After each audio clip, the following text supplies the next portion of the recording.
Dear everyone, स्वागत है आप सभी का एयर केमिस्ट्री क्लासेस में। और आज के अपने क्लास में हम लोग कवर करेंगे सीबीएसई टर्म 2 एग्ज़ाम के लिए कंप्लीट सिलेबस कोऑर्डिनेशन कंपाउंड से। ठीक है, तो यहाँ पे देखिए मैंने आपके लिए सिलेबस लिख दिया है जो टर्म 2 एग्ज़ाम का आपका सिलेबस है क्लास 12 के लिए कोऑर्डिनेशन कंपाउंड से। यही सिलेबस आपको पढ़ना है, जो यहाँ आपको दिख रहा है यही सिलेबस आपको पढ़ना है। अब देखिए यहाँ क्या है कि क्वेश्चन के माध्यम से मैं आपको पूरा सिलेबस कवर करूँगी कि किस ये जो आप सिलेबस पढ़ेंगे इस सिलेबस से रिलेटेड कैसे क्वेश्चन अराइज होता है, प्रीवियस ईयर में कैसे क्वेश्चन सीबीएसई ने किए हुए हैं, कैसे उसका आंसर आपको करना है। ठीक है, तो क्वेश्चन जैसे जैसे बनाते जाएंगे वहाँ पे मैं आपको बताते जाऊंगी कि देखिए ये कवर हो गया, ये कवर हो गया, ये कवर हो गया, आपको दिखेगा खुद भी। इसलिए इसका स्क्रीनशॉट लेके भी आप रख सकते हो कि हाँ भैया मैम ने ये सारा कंप्लीट किया या नहीं, कि सिर्फ बोलती ही रहती हैं। ठीक है, तो ये चीज़ आप कर सकते हो। तो ये सारा कवर करेंगे हम लोग और आपको मैं 100% विश्वास दिलाती हूँ, अश्योर करती हूँ कि अगर आपने पूरी वीडियो देख ली तो कोऑर्डिनेशन कंपाउंड का एक भी क्वेश्चन आपसे छूटेगा नहीं, सारा आप बना सकेंगे, क्योंकि सारा कॉन्सेप्ट भी दूंगी क्वेश्चन के माध्यम से। ओके, तो चलिए स्टार्ट करते हैं क्लास और बढ़ते हैं आगे। और क्लास में आपको बने रहना है अंत तक, क्योंकि जैसे जैसे वीडियोस आगे की ओर बढ़ते हैं बच्चे, वैसे वैसे कुछ आइडियाज़ भी दिमाग में आते हैं, कुछ बातें आती हैं दिमाग में, तो आपको बीच बीच में बताया जाता है। तो चलिए कोशिश कीजिए कि पूरी क्लास आप अटेंड कर सके। तो चलिए बढ़ते हैं क्लास में आगे और देखते हैं क्या है नंबर फर्स्ट पे। तो देखिए सबसे पहले कोऑर्डिनेशन कंपाउंड हम पढ़ने जा रहे हैं, तो एक बेसिक नॉलेज कोऑर्डिनेशन कंपाउंड से रिलेटेड होना ही चाहिए हमारे पास, है ना। तो सबसे पहले जानिए कि कोऑर्डिनेशन कंपाउंड होता क्या है। The compounds in which a central metal atom or ion is linked to fixed number of ions or molecules through coordinate bond called coordinate compound. ये जो आयन्स और मॉलिक्यूल्स लिखे गए हैं इसे ही लिगेंड कहा जाता है। ठीक है, लिगेंड्स। ठीक है, तो इसे क्या कहते हैं, कोऑर्डिनेशन कंपाउंड। पहचान क्या है कोऑर्डिनेशन कंपाउंड का, अगर कोई कंपाउंड बिग ब्रैकेट के अंदर लिखा गया है, स्क्वायर ब्रैकेट के अंदर लिखा गया है, तो समझ जाएंगे आप कि वो कोऑर्डिनेशन कंपाउंड है, कोऑर्डिनेशन कंपाउंड है या कॉम्प्लेक्स कंपाउंड है। ठीक है, तो यहाँ देख लें आप कोऑर्डिनेट, यहाँ पे जो आपका देखिए ये दिखाया गया है कि ये कोबाल्ट जो है यहाँ पे सेंट्रल मेटल है, इसी को ये सारा जो देख रहे हैं क्लोरीन है, अमोनिया है, ये लिगेंड है। ये क्या है, लिगेंड है, ये डोनर है, इलेक्ट्रॉन पेयर डोनर है। इलेक्ट्रॉन पेयर डोनेट किसको करता है, कोबाल्ट को करता है। किस बॉन्ड से करता है, कोऑर्डिनेट बॉन्ड से करता है। इसलिए इस कॉम्प्लेक्स को, इस कंपाउंड को क्या कहते हैं, कोऑर्डिनेशन कंपाउंड। ठीक है, अच्छा खासा कोऑर्डिनेशन होता है एक दूसरे के बीच। ठीक है, तो यहाँ पे देखिए लिगेंड क्या है, थोड़ा सा आप एक इंट्रोडक्शन ले लें। लिगेंड जो होता है इलेक्ट्रॉन पेयर डोनर होता है। 3 तरह के पाए जाते हैं लिगेंड, न्यूट्रल, निगेटिवली चार्ज और पॉजिटिवली चार्ज। न्यूट्रल में सबसे ज़्यादा पॉपुलर वाटर, अमोनिया है, और भी बहुत सारे हैं। Negatively charge CN-, Cl- etcetera, और पॉजिटिवली चार्ज NO+, NO2+। ठीक है, नाइट्रोसोनियम और नाइट्रोनियम।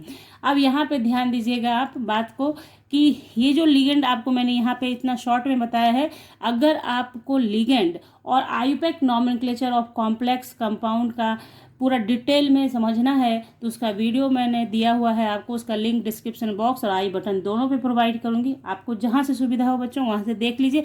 एक बारी आप देख लेंगे तो सारा खेल समझ में आपके आ जाएगा। ठीक है, तो ये लिगेंड का कहानी हो गया। अब देखिए बाइडेंटेड लिगेंड एक है, आपको पढ़ना, सिलेबस में रखा गया है इसे, तो थोड़ा सा देख लीजिए। बाइडेंटेड लिगेंड क्या होता है, बाइडेंटेड, बाई मतलब दो, बाई मतलब दो। ठीक है, तो बाइडेंटेड लिगेंड का मतलब हुआ ऐसा लिगेंड जिसमें 2 डोनर एटम होंगे, 2 डोनर एटम होंगे। ठीक है, तो जैसे लिगेंड हैविंग 2 डोनर एटम्स, यहाँ पे आप देखें जैसे ये बहुत पॉपुलर है, याद कर लीजिए इसे, इथाइलिन डायमीन। इसे किसे रिप्रेजेंट करते हैं, EN से, EN ये शॉर्ट फॉर्म है लिखने का, है ना। इथाइलिन डायमीन बार बार लिखने में बहुत ज़्यादा लगता है, इसलिए EN लिखते हैं। तो यहाँ देखें नाइट्रोजन, यहाँ पे 2 नाइट्रोजन है, दोनों के पास लोन पेयर है, तो ये डोनेट करेगा कैसे, ये दोनों तरफ से डोनेट करेगा सेंट्रल मेटल को, इसलिए ये बाइडेंटेड लिगेंड हुआ।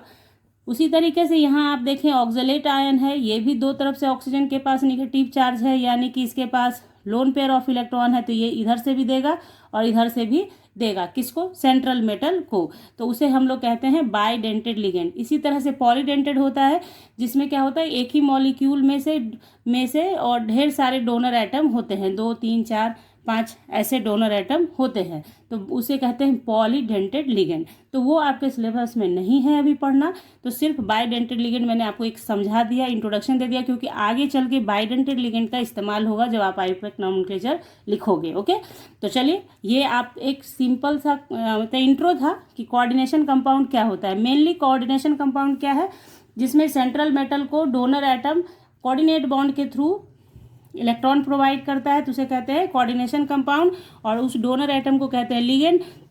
और ये जो स्क्वायर ब्रैकेट के अंदर जितना एंटिटीज देख रहे हैं आप, उसे बोलते हैं कोऑर्डिनेट एंटिटीज। ठीक है, ठीक है, बात आगे समझ में आपके। अब बढ़ते हैं आगे। तो यहाँ देखिए सेकंड नंबर पे मैंने रखा हुआ है right coordination number and oxidation state of platinum in the complex. या देखिए कोऑर्डिनेशन नंबर यहाँ पे हमारा कवर हो जाएगा, और ऑक्सीडेशन स्टेट कैसे निकालते हैं किसी भी सेंट्रल मेटल का, वो कवर हो जाएगा। और ऐसे ही करके क्वेश्चन आते हैं, ऐसा नहीं है कि आपको डेफिनेशन पूछ देगा what is coordination number, what is oxidation state. ऐसे जनरली सीबीएसई के अंदर नहीं पूछा जाता है क्वेश्चन वो इस टाइप से ही पूछते हैं। ठीक है, तो ये प्रीवियस ईयर क्वेश्चन भी है आपका। तो चलिए बनाते हैं क्वेश्चन नंबर फर्स्ट। तो सबसे पहले समझिए कोऑर्डिनेशन नंबर क्या हुआ, नंबर ऑफ लिगेंड, जितने लिगेंड जुड़े होते हैं, यानी ऐसे कहें आप जितने भी डोनर एटम जुड़े होते हैं सेंट्रल मेटल से, वही कहलाता है क्या, कोऑर्डिनेशन नंबर। ठीक है, कोऑर्डिनेशन नंबर। तो देखिए पहले वाले का क्या हो जाएगा, तो देखिए जिन बच्चों को डेफिनेशन चाहिए वो डेफिनेशन भी यहाँ से कर सकते हैं। The number of ligand donor atoms, ligand donor atom, ये ध्यान दीजिए, number of ligand donor atom to which the metal is directly bonded is called coordination number. ये की वर्ड है, लिगेंड के जितने भी डोनर एटम अटैच हैं आपके सेंट्रल मेटल के साथ, वही उसका कोऑर्डिनेशन नंबर होता है। जैसे देखिए यहाँ पे क्या था, EN है, तो EN अभी क्या किसे कहा था हमने, इथाइलिन डाइमीन को, जिसमें 2 नाइट्रोजन डोनर था। तो यहाँ पे देखिए 2 नाइट्रोजन डोनर है, यानी कि इसका काउंटिंग क्या करेंगे, 2, और इसका काउंटिंग भी 2, तो 2 2 4, और एक यहाँ से ये दे रहा है, एक यहाँ से ये दे रहा है क्लोरीन, तो 2 2 4 2 6। तो हमारा क्या हो गया, coordination number, coordination number of PT equals to कितना, 6। क्लियर, आपने समझ लिया क्यों, क्योंकि EN is a bidentate ligand. बात समझ गए आप, बाइडेंटेड है इसलिए 2 तरफ से डोनर है इसका, तो दोनों काउंट होगा, ऐसा नहीं कि सिर्फ एक काउंट होगा, 2 डोनर एटम है, इसलिए ये चीज मार्केबल होता है।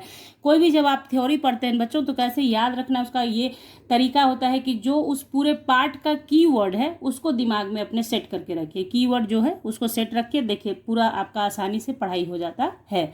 ठीक है, तो ये हो गया हमारा क्या, कोऑर्डिनेशन नंबर। अब आते हैं ऑक्सीडेशन स्टेट, समझा देती हूँ आपको कैसे करना है। देखिए हमारा ये क्या है, PTEN होल ट्वाइस Cl2, ये ऐसे दिया हुआ है। तो ऑक्सीडेशन स्टेट निकालना है किसका, प्लैटिनम का, तो इसको X मान लेते हैं, let oxidation state of PT equals to X। ठीक है, और EN जो है न्यूट्रल लिगेंड है, और न्यूट्रल लिगेंड जब होता है तो उसका ये जो आपका नंबर होता है ऑक्सीडेशन नंबर, वो क्या होता है, मतलब 0 के बराबर होता है। तो देखिए प्लैटिनम का आपने X माना, इंटू 2 इंटू ये न्यूट्रल लिगेंड है, इसलिए इसका नंबर नहीं लिखा जाता है न्यूट्रल लिगेंड का, तो ये बराबर 0, और ये हो गया प्लस क्लोरीन का, यहाँ पे 2 क्लोरीन है, और 2 इंटू एक क्लोरीन का -1 इक्वल्स टू ओवरऑल, चूंकि इस पर कोई चार्ज नहीं है इसलिए यहाँ हो गया 0, ओवरऑल कोई चार्ज नहीं था तो हो गया 0। तो हमारा ये क्या हो गया, X, ये तो 0 हो गया, -2 बराबर 0, इसलिए X बराबर +2। तो ये हो गया प्लैटिनम का ऑक्सीडेशन स्टेट, कितना, +2। ऐसे ही बनाना है आपने। तो अब आप कहोगे कि लिगेंड का कैसे याद रहेगा मैम, कि न्यूट्रल लिगेंड का 0 होता है, क्लोरीन का -1 है, या CN का -1 है। तो उसके लिए वीडियो के लास्ट में स्पेक्ट्रोकेमिकल सीरीज आपको दे दूंगी, वो हो जाएगा। और साथ ही साथ जो मैंने स्टार्टिंग में कहा लिगेंड का एक वीडियो है मेरा, उस वीडियो को प्रोवाइड करूंगी, तो वहाँ से और कुछ नहीं देखना है आपने तो छोड़ दीजिएगा, कोई दिक्कत नहीं, लेकिन लिगेंड का एक चार्ट मैंने दिया हुआ है, वो चार्ट अपने पास लिख के आप रख लेना। ओके, तो आपके लिए बहुत आसान हो जाएगा, ठीक है ना। तो चलिए ये मेरा क्वेश्चन नंबर फर्स्ट हो गया। उसी तरह से क्वेश्चन नंबर सेकंड में था हमारा क्या, प्लैटिनम NH3 होल 6 और ये था Cl4। तो अब आप देखिए इस बिग ब्रैकेट के अंदर जो है वही लिगेंड है, इस बिग ब्रैकेट के अंदर जो डोनर एटम है वही लिगेंड है। तो यहाँ पे आपका कोऑर्डिनेशन नंबर क्या हो जाएगा, कोऑर्डिनेशन नंबर ऑफ पीटी कितना हमारा, चूंकि 6 लिगेंड जुड़ा है और ये एक बाइडेंटेड नहीं है, मोनोडेंटेड लिगेंड है अमोनिया, ठीक है। तो यहाँ पे कितना हो गया हमारा, कोऑर्डिनेशन नंबर 6 हो गया। और ऑक्सीडेशन स्टेट आपको निकालना है प्लेटिनम का, तो फिर इसे एक्स मान लीजिए। तो और ये क्या है, अमोनिया फिर से क्या है, न्यूट्रल लिगेंड है। लेकिन यहाँ ध्यान क्या देना है आपको, इसके साथ देखिए आप, क्लोरीन जुड़ा है बाहर से। ओवरऑल जब आप लेंगे तो ऐसे लेंगे, एक्स प्लस 6 इंटू 0 प्लस, चूंकि ये बाहर जुड़ा है इसमें, इसलिए 4 इंटू -1 बराबर 0। तो x, ये तो 0 हो गया, -4 बराबर 0, इसलिए x बराबर कितना हमारा, x बराबर हमारा क्या हो गया, +4। तो ऑक्सीडेशन स्टेट कितना हो गया हमारा, oxidation state of platinum equals to +4। ठीक है, समझ गए आप कैसे बनाना है। मैंने दोनों तरह का बता दिया, आपका जो न्यूट्रल था उसमें भी बता दिया है ना, अभी आगे भी बताऊंगी। क्योंकि एक चीज़ आप जान लो बच्चों की, oxidation state of central metal अगर नहीं निकालना आएगा तो ना आप हाइब्रिडाइजेशन बना पाओगे, ना आप नोमेनक्लेचर लिख पाओगे। इसलिए ये बहुत नेसेसरी है। अभी नंबर ऑफ क्वेश्चंस आप बनाएंगे जिसमें आपको और भी एग्जाम्पल्स दिखेगा कि कैसे ऑक्सीडेशन स्टेट निकाला जाता है। ठीक है, ओके, ठीक है। तो ये चीज़ हमारा, ये मैंने आपको यहाँ पे बता दिया कि कोऑर्डिनेशन नंबर कैसे बताना है, ऑक्सीडेशन स्टेट कैसे बताना है। नेक्स्ट क्वेश्चन पे चलते हैं। अब देखिए क्वेश्चन नंबर 3 है हमारा, write down the IUPAC name. ये सबसे इंपॉर्टेंट क्वेश्चन है अभी तक का। Write down the IUPAC name for each of the following complexes. ठीक है, आयुपक नेम तो आएगा ही आएगा, चाहे आप किसी भी एग्जाम में बैठने जाएं तो वहाँ आयुपक नेम ऑफ कोऑर्डिनेशन कंपाउंड तो आता ही आता है। तो देखिए आप क्या है, ये दिया हुआ है। तो सबसे पहला काम क्या करना होता है आपको कि जो सेंट्रल मेटल है उसका ऑक्सीडेशन स्टेट पता कीजिए, उसके बाद नाम लिखते हैं। ठीक है, आयुपक सिस्टम लिखना मैंने सिखाया है आपको पूरी तरह से कोऑर्डिनेशन कंपाउंड का। एक बार आप लोगों को ये कह देती हूँ कि एक बार आप लोग डिस्क्रिप्शन बॉक्स में ज़रूर विजिट कीजिए, वहाँ पे सारा दे दूंगी मैं, जो भी मैंने कोऑर्डिनेशन कंपाउंड से रिलेटेड पढ़ाया हुआ है। अगर आपको ज़रूरी लगे तो उसे देखें, जितना आपके ज़रूरत का हो उतना ही देखें, ज़्यादा देखने का कोई नहीं है। तो चलिए यहाँ पे क्या करना है हम लोगों को। तो सबसे पहले पहला कंपाउंड लेते हैं, सबसे पहले ले लिया। अब आप देखो कोबाल्ट क्या है, देखिए ये हो गया NH3 5Cl2। अभी जस्ट मैंने आपको सिखाया है कि कोबाल्ट का X मान लीजिए, तो आप मान लेंगे कि oxidation state of cobalt equals to X। तो फिर देखिए X प्लस 5 इंटू, चूँकि इसका कॉन्ट्रीब्यूशन 0 होता है तो 0 हो गया, लिगेंड चूँकि न्यूट्रल लिगेंड है। क्लोरीन का -1 होता है तो हो गया +-1, फिर +2 इंटू -1, ओवरऑल 0, क्योंकि कोई चार्ज नहीं है, ये सारा हमने ले लिया तो इसको ओवरऑल 0 कर दिया। ठीक है, तो देखिए कितना आ जाएगा, x + 0 -1 -2 बराबर 0, यानी x बराबर कितना हो गया, ये देखिए x बराबर +3 हो जाएगा। ठीक है, x बराबर +3। तो ऑक्सीडेशन स्टेट कोबाल्ट का कितना हो गया, +3। अब नाम लिखिए। तो नाम लिखने के लिए क्या होता है कि सबसे पहले जो पॉजिटिव पार्ट होता है, चाहे वो कॉम्प्लेक्स हो चाहे वो सिंपल एटम हो, आयन हो, तो वो पहले पॉजिटिव पार्ट का नाम लिखा जाता है, पॉजिटिव पार्ट का नाम लिखते हैं। और जब पॉजिटिव पार्ट में कॉम्प्लेक्स हो तो उसमें सबसे पहले नाम लिखा जाता है न्यूट्रल लिगेंड का, फिर निगेटिव लिगेंड का, फिर पॉजिटिव लिगेंड का, और सबसे लास्ट में सेंट्रल मेटल का लिखा जाता है विथ देयर ऑक्सीडेशन स्टेट। जो मैंने कहा उसको सुन लिया आपने। अब यहाँ पे ध्यान से देखिए कैसे लिखा जाएगा, क्योंकि यहाँ आप देख रहे हैं कि कॉम्प्लेक्स ही पॉजिटिव होगा। कैसे पॉजिटिव समझ में आ रहा है हमें, ये देख लीजिए एक बारी। समझना ज़रूरी है बच्चों, सिर्फ रटने से काम होगा नहीं, क्योंकि एग्जामिनेशन के अंदर ये देखिए, ये चीज़ आप देख रहे हो, ये ऐसे ब्रेक करेगा 2Cl- में, इस पर चढ़ जाएगा 2+ चार्ज। ठीक है, दिख रहा है। तो ये पॉजिटिव पार्ट हो गया, ये निगेटिव पार्ट हो गया, समझ रहे हैं, ऐसे ब्रेक करेगा। तो पॉजिटिव पार्ट का पहले नाम लिखा जाता है, चाहे वो कॉम्प्लेक्स हो चाहे कुछ हो। मैंने तो तीनों तरह का एग्जाम्पल आपके लिए यहाँ पे रखा हुआ है, इसलिए आपके समझ में सब आ जाएगा। ठीक है, तो देखिए इसका नाम कैसे लिखेंगे। 5 अमोनिया है तो पेंटा अमीन ठीक है। इसे आप कैपिटल लेटर से भी लिख सकते हैं, आगे वाला एक वर्ड जो मतलब लेटर है उसे कैपिटल लिखिए। पेंटाएमीन, बाकी कहीं भी आप कैपिटल लेटर का इस्तेमाल नहीं करेंगे, पेंटाएमीन, ठीक है। उसके बाद आता है निगेटिव लिगेंड का बारी जो है क्लोरीन, तो यहाँ लिखाएगा क्लोराइडो, ठीक है, क्लोराइडो। उसके बाद कोबाल्ट, कोबाल्ट, ठीक है। और ऑक्सीडेशन स्टेट हो गया थर्ड, क्योंकि यहाँ 3 निकाला है हमने, तो ऑक्सीडेशन स्टेट लिखना निहायत ज़रूरी है, इसलिए मैंने शुरू में ही कहा है कि ऑक्सीडेशन स्टेट आना ही चाहिए, बिना इसके आप कुछ नहीं कर पाएंगे। Oxidation state third. उसके बाद लास्ट में क्या बचा, क्लोरीन है, तो लिख देंगे क्लोराइड। अगर हमारे पास ये क्लोरीन नहीं होता, इस तरीके से दिया रहता, तो हम लोग लिख देते पेंटाएमीन क्लोराइडो कोबाल्ट थर्ड आयन।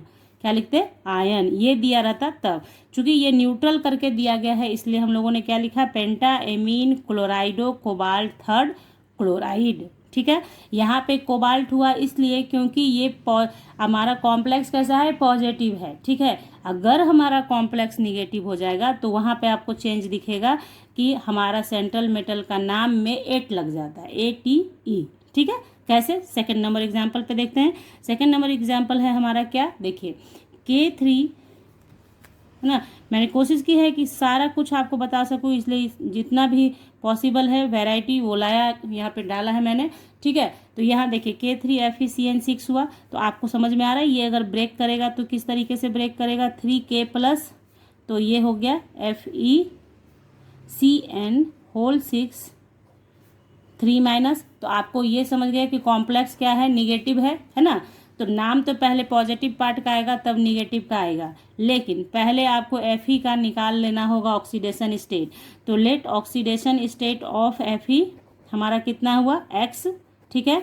तो साइनाइड का कितना होता है, Cn- होता है, यानी 1- होता है, ठीक है। तो कैसे लेंगे, देखिए X + 6 × -1, एक का -1 है तो 6 का -6 हो जाएगा। और देखिए अब देखिए यहाँ पे अगर हम ये लेते तो हमारा देखिए इसके अकॉर्डिंग लेंगे तो यहाँ पे पहले ही आपका क्या हो जाएगा, न्यूट्रल, यहाँ पे =0 देना होगा। लेकिन ये अगर मैंने इसको पकड़ा है, इसको बना रही हूँ, तो फिर यहाँ पे हमें -3 लिखना होगा, ठीक है, -3। बात आ रही समझ में। तो यहाँ पे हो गया हमारा कितना, X -6 -3, तो बराबर हो गया X -3, ये इधर आया तो +6 हो गया, है ना। तो हमारा कितना आया, +3, ठीक है। देखिए कोई फर्क नहीं पड़ेगा, ये +3 आया ना। अब आप देखिए अगर हम लोग, देखिए अगर हम लोगों को इसको लेके बनाते हैं इसको, तो हम लोगों को पता है कि ये क्या करेगा, 3 × +1 देगा, प्लस इसका कितना हो गया, X माना है हमने, +6 × -1 = 0। दोनों ही चीज़ करके दिखा दे रही हूँ कि ताकि आपको कोई कन्फ्यूजन नहीं रह जाए, ठीक है। इतना हो गया। तो यहाँ क्या हो गया, 3 + X -6 = 0, तो X -3 = 0, इसलिए X = +3 आया ना, सिमिलर सेम चीज़ आया।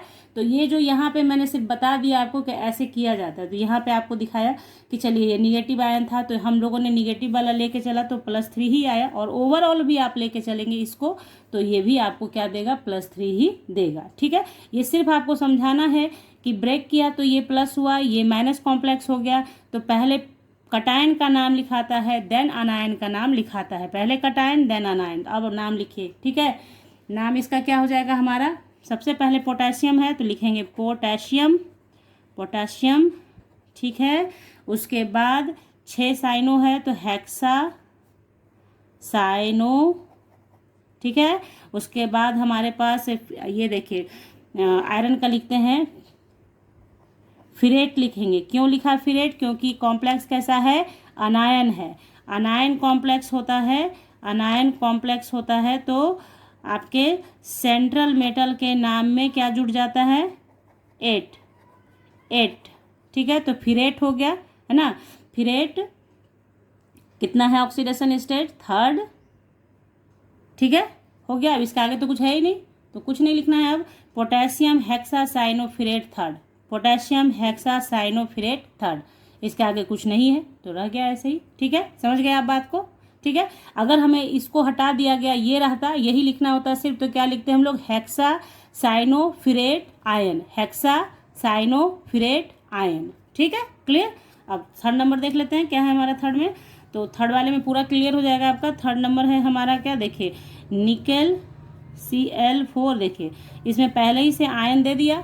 ठीक है, अब इसका नाम लिखना है तो सबसे पहले निकेल का ऑक्सीडेशन स्टेट निकालेंगे। Nickel oxidation state of nickel कर दो और उसके बाद लिख दो X। तो अब देखिए तो यहाँ पे क्या हो गया X प्लस, देखिए क्लोरीन का एक -1 होता है, Cl माइनस होता है, तो 4 into -1 equals to overall charge -2 दे रखा है तो -2 आप लिखेंगे। ठीक है, तो x -4 -2, इसलिए x बराबर कितना -2 + 4 इक्वल्स टू +2। तो निकेल का ऑक्सीडेशन स्टेट हमारा आ गया +2। अब बारी आती है नाम लिखने की। तो नाम लिखेंगे, चूंकि कुछ है नहीं तो इसी का डायरेक्ट लिखेंगे। तो लिखेंगे क्या, टेट्रा क्लोराइडो निकलेट सेकेंड आयन। समझ गए, टेट्रा क्लोराइडो निकलेट। क्यों, क्योंकि कॉम्प्लेक्स कैसा है हमारा, अनायोनिक है, इसलिए निकेल नहीं लिखे कि निकलेट लिखेंगे, निकलेट सेकेंड आयन। ऑक्सीडेशन स्टेट का महत्व आपने समझ लिया क्या है। अब आगे बढ़ते हैं दूसरे क्वेश्चन पे।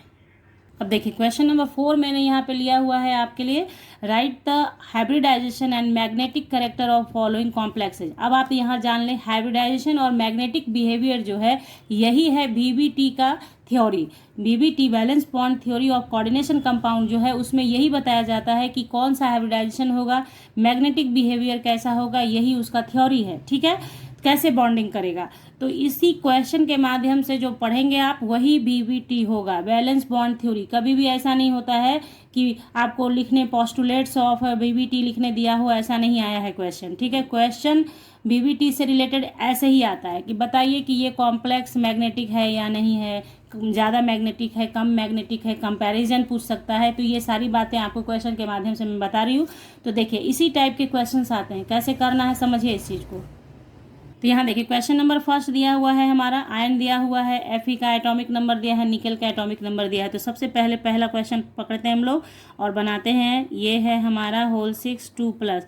तो कोई भी काम हो सबसे पहला काम क्या करना है हम लोगों को कि Fe जो भी सेंट्रल मेटल है उसका ऑक्सीडेशन स्टेट निकाल लीजिए। तो बार बार अभी देखिए यहाँ X कर लिया तो आप करेंगे कैसे, निकाल लेंगे simply X plus water neutral ligand है इसलिए इसका कॉन्ट्रीब्यूशन 0 इक्वल्स टू कितना +2 चार्ज है तो X बराबर +2 ही रह गया। ठीक है, तो Fe का ऑक्सीडेशन स्टेट कितना हो गया, ऑक्सीडेशन स्टेट ऑफ Fe हमारा निकल गया +2। क्लियर। अब आइए बारी आती है कि ऐसे ऑक्सीडेशन, ये जैसे आयरन है तो इसका 26 होता है, कॉन्फ़िगरेशन इसका आप लिखते हैं तो कैसे होता है 18, फिर आपका 3d6 4s2। ठीक है, 3d6 4s2 ये आपका कैसा कॉन्फ़िगरेशन है, इनर्ट गैस कॉन्फ़िगरेशन है। तो यहाँ पे आर्गन इनर्ट गैस है। ओके, तो चलिए इसको अब इस पे कितना चार्जेस देना है हमें, +2, यानी 2 इलेक्ट्रॉन लूज करेगा। +2 का मतलब 2 इलेक्ट्रॉन लूज करेगा। तो सबसे पहले देखिए इसको लिखेंगे कैसे, देखिए 3d6 है तो 1 2 3 4 5 ऑर्बिटल इसका बन गया, 4s का एक ऑर्बिटल बन गया, फिर 4p में 3 ऑर्बिटल होता है। अगर 4d की भी बात करें तो उसमें 5 ऑर्बिटल होता, 1 2 3 4 5। ठीक है, बन गया, ये आपने बना लिया। तो ये हमारा क्या है, ये 3d है, ये 4s है, ये 4p है, ये 4d है। क्लियर। नाउ अब देखिए 3d में कितने इलेक्ट्रॉन जाएंगे भाई, पहले और ग्राउंड स्टेट में कितने हैं 3d6, तो ये 1 2 3 4 5 पेयरिंग हो गया, 6 हो गया। 4s में 2 इलेक्ट्रॉन है, बाकी सब खाली है। ठीक है, अब आपका Fe2+ लिखने का समय आ गया। Fe2+ आपने जैसे ही लिखा इट मीन्स कि 4s का इलेक्ट्रॉन बाहर भागेगा, 4s का इलेक्ट्रॉन चला जाएगा। तो बचा हमारे पास क्या, देखिए 1 2 3 4 5। ध्यान से समझिएगा बच्चों, इसी से सारा आधा से अधिक कोऑर्डिनेशन कंपाउंड इसी पे डिपेंड करता है। ठीक है, तो ये हमारा हो गया, इधर भी बना लीजिए आप 5 डब्बा। हाँ, अब देखिए 4s में अब कुछ नहीं बचा, 4p खाली ही है, 4d भी खाली है, 3d में सिर्फ कितना है 6 इलेक्ट्रॉन आपका है ना। तो ये आपका है कब, Fe2+ आपने बना लिया। ठीक है, अब आती है बारी कि वाटर है, वाटर कैसा लिगेंड है। ठीक है, वाटर कैसा लिगेंड है, वीक लिगेंड है या स्ट्रॉन्ग लिगेंड है। अगर स्ट्रॉन्ग लिगेंड होगा तो वो क्या करेगा, 3D के इलेक्ट्रॉन को पेयरिंग करवाएगा। अगर स्ट्रॉन्ग लिगेंड नहीं होगा तो पेयरिंग नहीं करवा पाएगा और कहानी बदल जाएगी। तो देखिए आगे कैसे करना है। देखिए वाटर क्या है, वीक फील्ड लिगेंड है, वीक फील्ड लिगेंड है, इसलिए वो क्या करेगा आपका कि इलेक्ट्रॉन का पेयरिंग नहीं करवा पाएगा, यानी कि डी ऑर्बिटल के इलेक्ट्रॉन को पुश नहीं कर पाएगा। और तो वाटर क्या करेगा, जहाँ खाली जगह मिलेगा वहाँ अपना इलेक्ट्रॉन डालेगा। कहने का मतलब ऐसा हुआ, देखिए ये जो आप देख रहे थे 1 2 3 4 5, इसमें जितना इलेक्ट्रॉन है वो जस है तस रह जाएगा, कोई चेंज नहीं करेगा इसमें, ठीक है। तो ये रह गया। अब आपका वाटर मॉलिक्यूल क्या करेगा, इलेक्ट्रॉन देगा कैसे, इस 4s में डालेगा, 4p में डालेगा। चूंकि 6 है तो 1 2 3 4 ऑर्बिटल तो मिल गया यहाँ तक में, और उसके बाद 4d से ऑर्बिटल लेगा वो 5 6। तो यहाँ पे आप 6 बनाएंगे, 1 2 3 4 5 6, ठीक है। 4d का 3 ऑर्बिटल यहाँ पे रह गया, ये 4d रह गया। ध्यान से समझिए, 4s 4p और इसका 2 ऑर्बिटल लेकर आ गए। तो 1 2 3 4 5 6, ठीक है, 3 4 5 6। अब इन 6 में जो है वाटर अपना इलेक्ट्रॉन डालेगा। वाटर 6 वाटर है ना यहाँ पे, H2O होल 6, तो 6 वाटर अपना इलेक्ट्रॉन डालेगा। तो डाल दीजिए इलेक्ट्रॉन, ठीक है। लिगेंड के इलेक्ट्रॉन को क्रॉस से दिखाइए ताकि समझ में आए कि कैसा है, ठीक है। तो आप क्या देख रहे हैं यहाँ पे, कैसा हुआ, S गया, P गया और D गया, यानी S, एक S, ये कैसा है, ये जो देख रहे हैं आप ये क्या है, S, 3P, sp3 और 2D, D2, sp3 D2। कौन सा इसमें क्या हुआ, पहले D वाला तो आया ही नहीं, D तो चूंकि इलेक्ट्रॉन का पेयरिंग नहीं हो पाया तो ये D तो नहीं आया। आया क्या यहाँ पे, 4s 4p और इस D का 2, तो 4s 4p D, यानी sp3d2, sp3 3 डब्बा 3 और 2 डब्बा 2 2 तो हो गया sp3d2।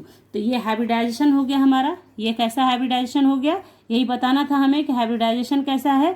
तो आपने ये चीज़ गौर किया कि हाइब्रिडाइजेशन के लिए भी नॉलेज होना चाहिए, ऑक्सीडेशन स्टेट का, लिगेंड का। तो ये चीज़ है। अब बारी आती है आपके इस सवाल की कि आखिर वीक लिगेंड स्ट्रॉन्ग लिगेंड कैसे पहचानेंगे। तो मैंने आपको स्टार्टिंग में ही कहा है कि सबसे लास्ट में मैं आपको स्पेक्ट्रोकेमिकल सीरीज दे दूंगी, उससे में ही लिखा रहेगा, आपको बहुत छोटा सा है, 10-15 रहेगा, ज़्यादा नहीं, कि ये स्ट्रांग हुआ, ये वीक लिगेंड है, ठीक है, समझ में आ जाएगा, कोई दिक्कत नहीं है। और अभी जितना क्वेश्चंस आप बनाएंगे ना, इतना ही क्वेश्चंस में से आना है क्वेश्चन आपको, उसके बाद क्या है, कोई परेशानी नहीं होगी, आपको याद हो जाएगा। जितने भी न्यूट्रल लिगेंड होते हैं वो सारे के सारे वीक लिगेंड होते हैं, ठीक है। तो यहाँ पे चलिए, तो यहाँ पे sp3d2 हो गया, और ये आपका ऑक्टाहेड्रल ज्योमेट्री हो गया, ऑक्टाहेड्रल ज्योमेट्री, हाइब्रिडाइजेशन से ही हम लोग ज्योमेट्री बताते हैं, ऑक्टाहेड्रल हो गया, ठीक है। अब क्या बताना था, और मैग्नेटिक कैरेक्टर बताना है, ठीक है। तो मैग्नेटिक कैरेक्टर क्या होता है, मैंने बहुत बारी आपको पढ़ाया हुआ है डी ब्लॉक एलिमेंट्स में, कि जिसके पास अनपेयर्ड इलेक्ट्रॉन है वो पैरामैग्नेटिक, जिसके पास अनपेयर्ड इलेक्ट्रॉन नहीं है वो डायमैग्नेटिक। तो इसके पास 4 अनपेयर्ड इलेक्ट्रॉन है, तो ये क्या हो जाएगा, पैरामैग्नेटिक हो जाएगा। लिखेंगे Fe2+ has 4 unpaired electron, 4 unpaired electron, therefore this complex is paramagnetic।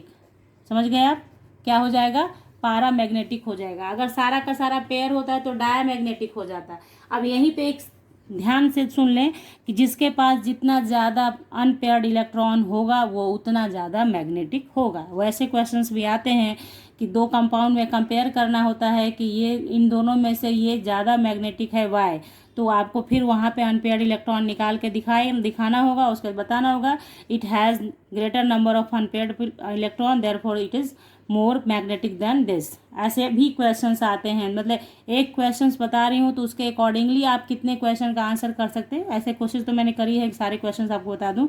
तो चलिए, यहाँ पे हो गया हमारा पैरामैग्नेटिक। अब आते हैं क्वेश्चन नंबर 2 पे, इसी के क्वेश्चन नंबर 2nd पार्ट पे, ओके। तो चलिए देख लेते हैं जल्दी से।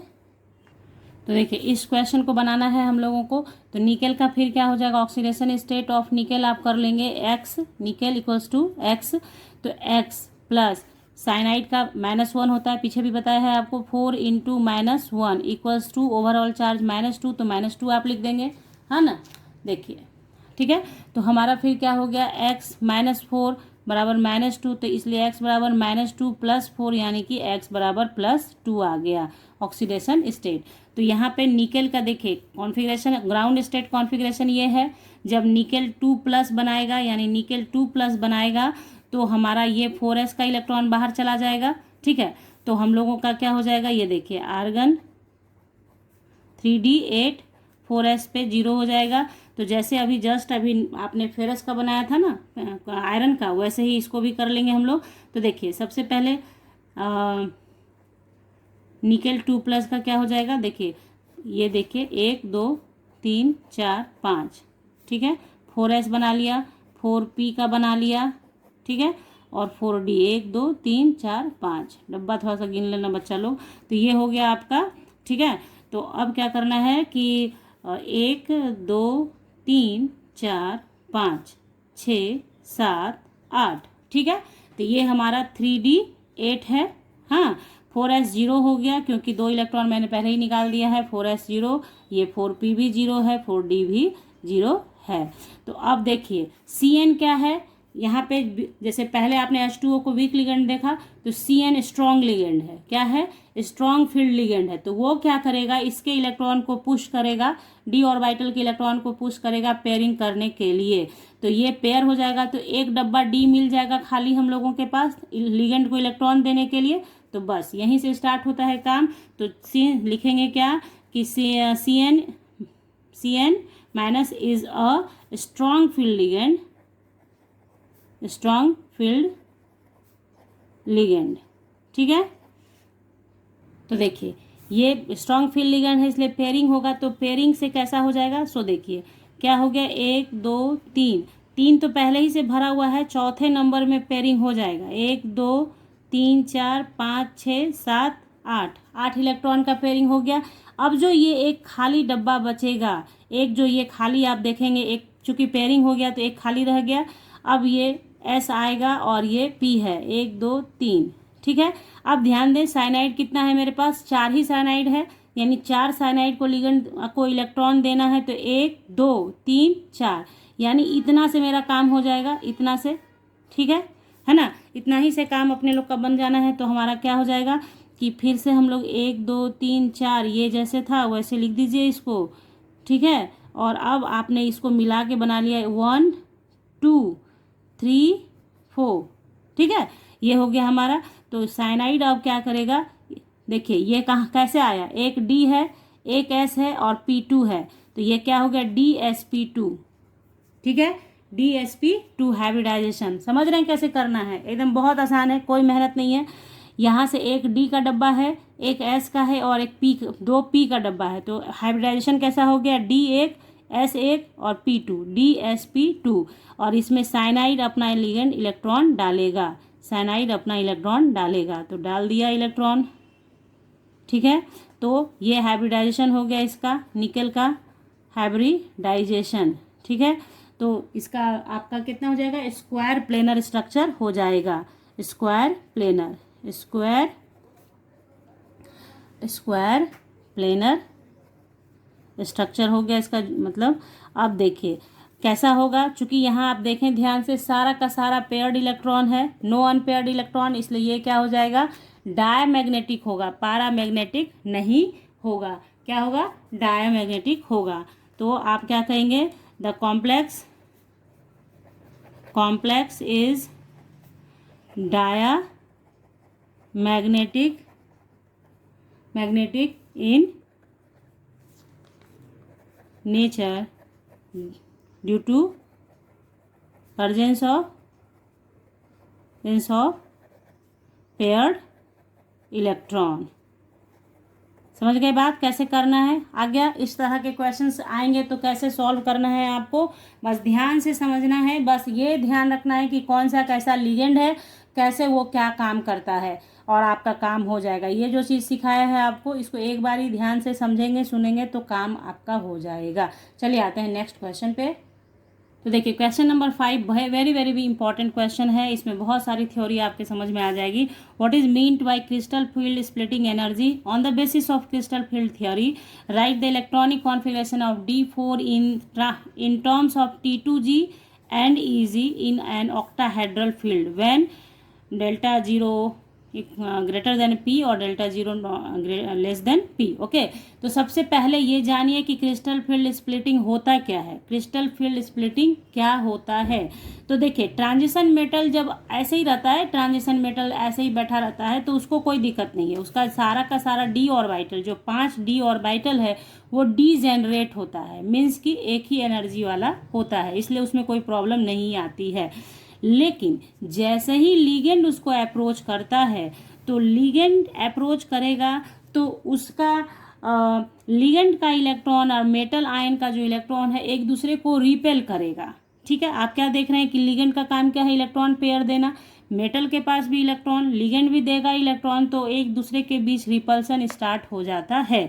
उसी रिपल्सन के कारण आपका जो डीजेनरेट d ऑर्बिटल होता है ना, वो स्प्लिट हो जाता है 2 सेट्स में। उसी 2 सेट्स का नाम है T2G और EG।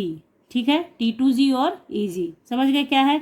In a free transition metal ion all the 5d orbitals are degenerate having equal energies, but when ligand approaches a metal ion this degeneracy is split due to repulsion of electrons of ligand and electrons of metal ions. The degenerate d orbital splits into 2 sets, one with lower energy and other with higher energy. एक lower energy में जाता है और एक higher energy में। Overall energy में कोई change नहीं आना होता है। ठीक है, मतलब एक जितना डाउन जाता है एक उतना ही हाई जाता है। ठीक है, the difference of energy between 2 sets of d orbital is called crystal field splitting energy. अब देखिए मेरा क्वेश्चन था सी क्रिस्टल फील्ड स्प्लिटिंग एनर्जी, तो मैंने यहाँ लिखा कि difference between 2 sets of energy is called crystal field splitting energy. अगर आपको क्वेश्चन आएगा कि क्रिस्टल फील्ड स्प्लिटिंग क्या है तो आप यहाँ पे ही लिख सकते हो कि splits into 2 sets, one with lower energy and other with higher energy, this is called splitting, crystal field splitting. ठीक है, ये भी हो गया, दोनों क्वेश्चन हो गया। क्रिस्टल फील्ड स्प्लिटिंग भी आएगा तो भी आप यही लिखेंगे, क्रिस्टल फील्ड स्प्लिटिंग एनर्जी आएगा तो आपको ये लिखना है। अब देखिए it is denoted by delta not for octahedral complex. अगर कॉम्प्लेक्स मेरा ऑक्टाहेड्रल है तो उसका जो स्प्लिटिंग का एनर्जी दिखाएंगे वो डेल्टा 0 से दिखाएंगे, और अगर टेट्राहेड्रल कॉम्प्लेक्स है तो डेल्टा T से दिखाते हैं। तो देखिए डेल्टा T से दिखाते हैं। अब यहाँ समझिए बच्चों, ये जो स्प्लिटिंग दिखाया गया है, आपको एग्जामिनेशन में अगर CFT आएगा तो आपको कोई ज़्यादा नहीं करना है, एक सिंपली ऐसे बना देना है। ठीक है, अगर बना दिया तो अच्छे से मतलब फुल मार्क्स आने का पूरा चांस होता है।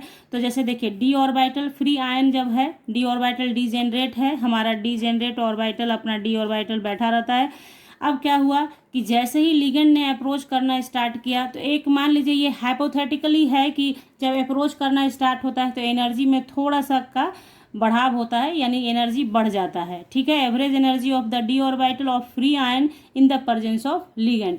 तो अप्रोच किया लिगेंड ने तो थोड़ा सा एनर्जी ग्रोथ हुआ, और इसी के कारण क्या होता है, स्प्लिट कर जाता है 2 पार्ट में, ताकि ज़्यादा का फर्क नहीं पड़े। तो 2 पार्ट में स्प्लिट करता है T2G और EG।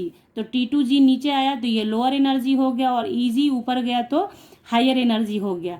तो ये किसके लिए है? ऑक्टाहेड्रल के लिए है। बस यही याद कर लीजिएगा, ऑक्टाहेड्रल होता है जब कॉम्प्लेक्स ऑक्टाहेड्रल होगा तो T2G जो होगा वो नीचे और EG ऊपर। जस्ट इसका अपोजिट हो जाता है टेट्राहेड्रल में। टेट्राहेड्रल होगा तो EG नीचे होगा, T2G ऊपर चला जाएगा। बस इतना ही, बस एक ऑक्टाहेड्रल का याद कर लीजिए, तो टेट्राहेड्रल अपने आप उसको अपोजिट कर दीजिएगा। और एक चीज़ और याद कर लीजिए, T2G में 3 ऑर्बिटल आ जाता है, DXY, DXZ, DYZ, और EG में चला जाता है DX square minus Y square DZ square. यानी EG के पास चला जाता है 2 ऑर्बिटल और T2G के पास आ जाता है 3 ऑर्बिटल। और यही जो 2 सेट्स के बीच का जो एनर्जी डिफरेंस आप देख रहे हैं ना, एनर्जी डिफरेंस, उसी को डेल्टा नॉट कहा। यहाँ पे डेल्टा 0 इसलिए क्योंकि ये ऑक्टाहेड्रल था, अगर टेट्राहेड्रल होता है तो डेल्टा T। तो मैंने यहाँ पे ये सिर्फ आपको ऑक्टाहेड्रल से बताया, टेट्राहेड्रल का ही बना दिया है ताकि आपको कहीं परेशानी नहीं हो। अगर टेट्राहेड्रल आएगा तो ऐसा बना दीजिएगा, ध्यान दीजिए, देखिए लिखा नहीं है कुछ मैंने यहाँ पे ज़्यादा, तो सेम है। यहाँ पे D orbital in free ion है, उसके बाद अप्रोच करेगा जब आपका लिगेंड, तो ऐसा हो गया। बस आपको ध्यान देना है कि स्प्लिटिंग जब होगा तो टेट्राहेड्रल में Eg नीचे T2G ऊपर, बाकी कुछ चेंज नहीं है। T2G में हमेशा 3 ऑर्बिटल होगा और Eg में हमेशा 2 ही ऑर्बिटल होगा, और इस एनर्जी डिफरेंस को डेल्टा टी के नाम से जानेंगे। अब यहाँ पे तीसरा जो फिगर मैंने बनाया है ये आपको मतलब सिर्फ आपको सीखने के लिए है, ये कंप्लीट सिलेबस कवरेज वीडियो है ना, तो इसको समझाने के लिए सिर्फ बनाया है। एग्जामिनेशन में इतना मत बनाने लगिएगा आप लोग, CFC खाली बना के किसी एक का एग्जाम्पल दे दीजिएगा, इसका चाहे इसका किसी का, बस हो गया। लेकिन ये दिखाना था आपको कि क्या है ये काम। देखिए ये आप देख रहे हैं ऑक्टाहेड्रल का ही बना है, क्योंकि मैक्सिमम बार जो क्वेश्चन पूछे गए हैं आपको CBSE बोर्ड के अंदर वो ऑक्टाहेड्रल स्प्लिटिंग पर ही डिपेंडेंट हैं। तो क्या है ऑक्टाहेड्रल स्प्लिटिंग, ये देखिए आप देख रहे होंगे फिगर में कि एक बड़ा स्प्लिट हुआ है, एक छोटा स्प्लिट हुआ है, एक बड़ा एक छोटा, तो delta G small, delta zero small, delta zero is large. तो क्यों हुआ ये स्प्लिटिंग जो है, splitting presence of week ligand, जो आपने पीछे देखा जैसे H2O है, NH3 है, वीक लिगेंड है, तो उसके प्रेजेंस में जब स्प्लिट होगा तो डेल्टा जी जो होगा आपको स्प्लिटिंग एनर्जी कम होगा। वीक फील्ड लिगेंड होगा तो उसके कारण जो स्प्लिट होगा वो वीक होगा, लेकिन स्ट्रॉन्ग फील्ड लिगेंड होगा तो उसके कारण जो होगा एनर्जी CFSE वो आपका लार्ज होगा। तो ये इसलिए बता दिया कि आप एक जनरल वे में जाने कि स्ट्रॉन्ग लिगेंड है तो आपका क्या हो जाएगा, आपका जो CFSE है crystal field splitting energy difference वो क्या होगा, लार्ज होगा, ज़्यादा होगा। अगर वीक लिगेंड है तो कम होगा, इसीलिए उसका इफेक्ट स्टेबिलिटी पे भी पड़ता है, इसलिए ये बता रही हूँ। आगे आप क्वेश्चन देखते हैं कि क्या है, जो इसका जो 2 पार्ट है कि delta not greater than P और delta not less than P, ठीक है। तो देखिए delta not greater than P मतलब पेयरिंग एनर्जी, पेयर, जो अभी जस्ट पहले वाले वीडियो क्वेश्चन में मैंने आपको बताया कि पेयरिंग ऑफ इलेक्ट्रॉन होगा, पेयरिंग ऑफ इलेक्ट्रॉन नहीं होगा, तो वही चीज़ यहाँ है कि अब क्या है, अगर ये CFSE जो है ग्रेटर होगा पेयरिंग एनर्जी से, तो electron pair up in one of the T2G orbital हो जाएगा, गिविंग कॉन्फिगरेशन T2G4Eg। कहने का मतलब ये हुआ कि आप कैसे था, ऐसे देखिए स्प्लिट ऐसे किया है ऑक्टाहेड्रल में, तो T2G ये है और Eg ऊपर गया है ना, Eg ये है ना, सेम बनाइएगा, एक ही लेवल पे होना चाहिए T2G, ठीक है। तो देखिए कहने का अर्थ है कि ये एक एक इलेक्ट्रॉन तो गया, लेकिन नेक्स्ट इलेक्ट्रॉन के बारे में कहा जा रहा है कि वो कहाँ जाएगा, D4 सिस्टम है। सिस्टम कैसा है, D4, यानी D के पास कितना है इलेक्ट्रॉन, 4 इलेक्ट्रॉन है। तो बस आपको क्या करना है कि चूंकि आपका CFSE जो है वो ग्रेटर देन पेयरिंग एनर्जी है, इसलिए क्या होगा, पेयर होगा इलेक्ट्रॉन और T2G में ही इलेक्ट्रॉन चला जाएगा, पेयरिंग हो जाएगा, ठीक है। अभी इसी में इलेक्ट्रॉन भरेगा तब बचेगा तो Eg में जाएगा, इसलिए कॉन्फ़िगरेशन कैसा हो गया, T2G4Eg 0 ही रह गया। तो ये कैसा है, स्ट्रॉन्ग फील्ड लिगेंड है, और इस स्ट्रॉन्ग फील्ड लिगेंड से जो बनता है, आपको अभी जस्ट बताया था कि स्ट्रॉन्ग लिगेंड है तो वो पेयर अप करता है इलेक्ट्रॉन को, पुश करता है इलेक्ट्रॉन को D ऑर्बिटल में पेयर होने के लिए, जब स्ट्रॉन्ग लिगेंड होता है तो स्ट्रॉन्ग फील्ड लिगेंड है। और इस कॉम्प्लेक्स को क्या कहेंगे, लो स्पिन कॉम्प्लेक्स कहेंगे, लो स्पिन कॉम्प्लेक्स कहेंगे, ठीक है, लो spin complex. Strong field ligand तो एक कॉम्प्लेक्स कैसा, लो स्पिन कॉम्प्लेक्स हो जाएगा। उसी तरह से जब delta zero less than P होगा, तो जब delta zero less than P होगा तो 4th electron इंटर्स one of the Eg orbital होगा। क्यों, क्योंकि पेयरिंग नहीं होगा, वीक लिगेंड होगा, तो वीक लिगेंड होगा तो पेयरिंग नहीं करवाएगा D ऑर्बिटल के इलेक्ट्रॉन को, तो नेक्स्ट इलेक्ट्रॉन जो होगा वो Eg में चला जाएगा, T2G में पेयर अप नहीं होगा। तो कैसा कॉन्फ़िगरेशन हो जाएगा, T2G3 Eg1। तो इस लिगेंड को क्या कहेंगे, वीक फील्ड लिगेंड कहेंगे। चूंकि वीक फील्ड लिगेंड है तो कॉम्प्लेक्स कैसा होगा, हाई स्पिन कॉम्प्लेक्स होगा, हाई स्पिन कॉम्प्लेक्स होगा। आई होप आप समझ रहे हैं ये सारी बातें क्या हैं। तो अभी हम लोगों ने 5 क्वेश्चंस डिस्कस किए हैं, अभी 5 क्वेश्चंस और डिस्कस करने हैं हम लोगों को, जो वेरी वेरी इंपॉर्टेंट हैं। तो आज के जो इस क्लास में वीडियो में मैंने आप 5 क्वेश्चंस बताए हैं बच्चों, इन सारे क्वेश्चंस को अच्छे से कर लीजिए।